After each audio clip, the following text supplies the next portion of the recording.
ఇక తెలంగాణలో గ్రామ పంచాయతీ ఎన్నికలకు షెడ్యూల్ విడుదలైంది.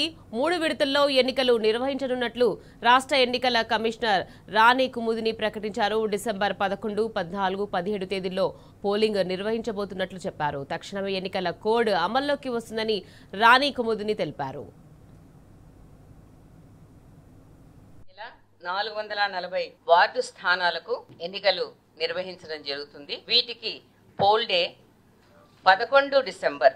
మరి ఫేజ్ 2కు వస్తే నామినేషన్ 30 నవంబర్న ఉంటుంది. 193 మండలాల్లో 4333 సర్పంచ్ స్థానాలకు, 38350 వార్డు స్థానాలకు పోల్ డే 14 డిసెంబర్న జరుగుతుంది. ఇక లాస్ట్ పోలు అన్ని జిల్లాల్లో 31 జిల్లాల్లో 3వ డిసెంబర్ రోజున నామినేషన్ల స్వీకారం మొదలవుతుంది.